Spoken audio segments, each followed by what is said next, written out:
Li khar ta em. Indika. Indika. Tôi tên là ngay khar. Chiêu còn đai cái này con chiêu. Chiêu. Mi tọt xuống yo.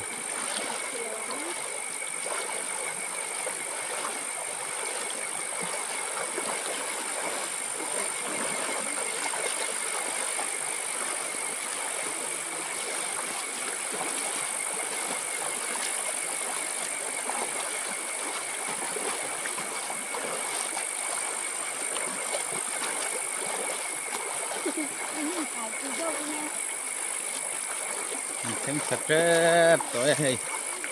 khai xem sáng à hết ta cần cả là bốc hay ngang khọt sầu lệ đó na ta trăng ngang khọt hà đó này phía lút tục thấy đó torchlight nền hay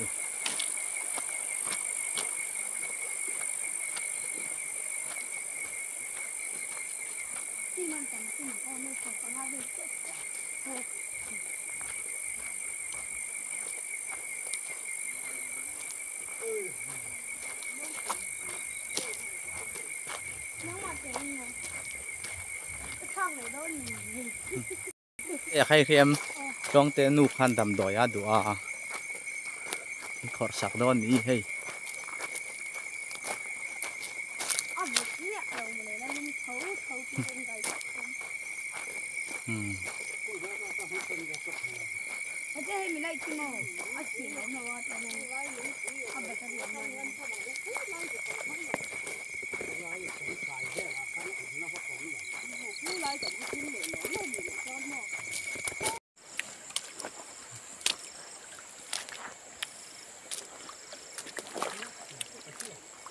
liền vắt lỗ mà luôn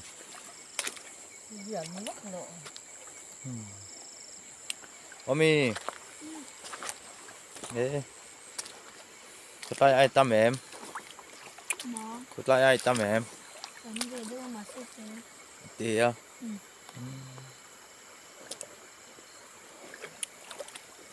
có muốn thêm mail về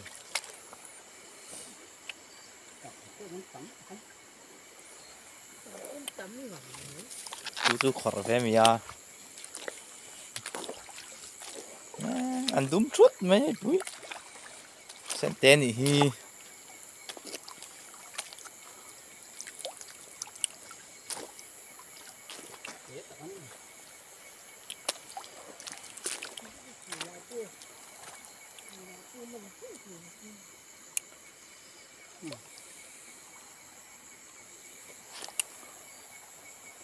hôm nay về tụi chở là thì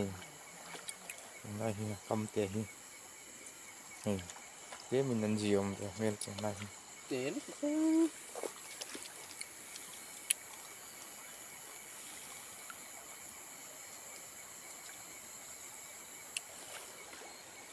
sốt là mà sốt lẩu rong lẻo không biết chứ apa gì đó mày à chút nữa ra chú vào này ha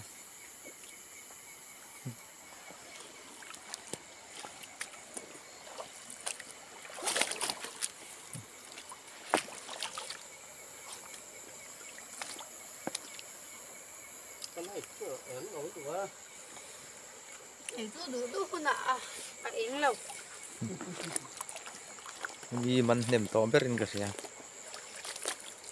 เป็นเจ๊หรอมีขโมยลงห้อยตีเอ้ใครอ่ะมันเต็มตัวเลยไม่หนังสืออยากปวดปุ๊บตัวลง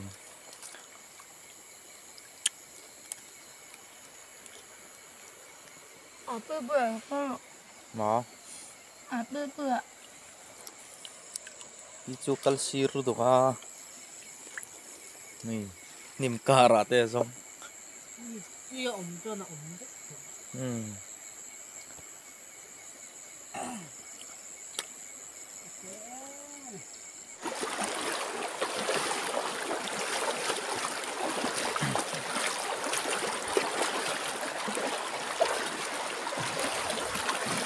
กัลกงดวมเด้อค่ะ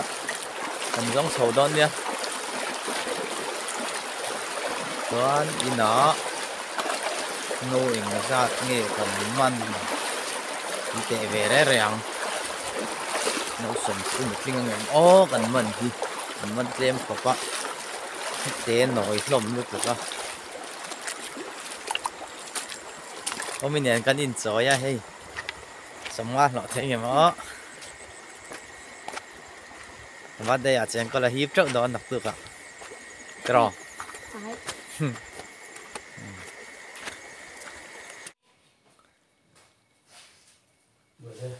hay giống hay gần mà nè hay chờ rồi đấy rồi dân hiểu rồi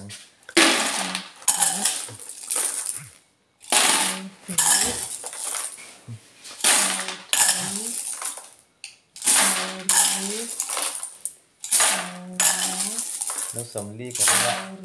nó mình ly ní mì trên thả nó sống qua tận nó sống qua tận cái này nó là nó có như thực tế thế nào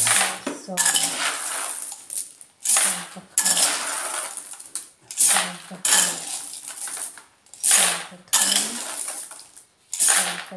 đây là cái gì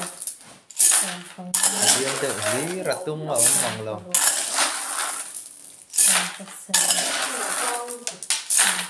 em bò ipim ha mấy cái thành phần đó nó mò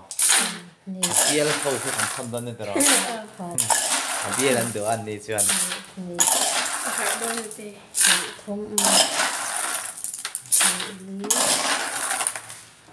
tấm để nói tệ lắm tôi khá cái nó sống chim nhiều quá nó còn không phải không có riêng không khá cái chút chung được không qua cái này nghe không lý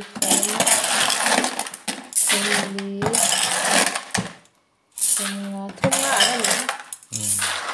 nó cũng còn anh thấy gì lâu với cái đi trip mình đi khá rồi hay chắc ai omi ra bên đi khá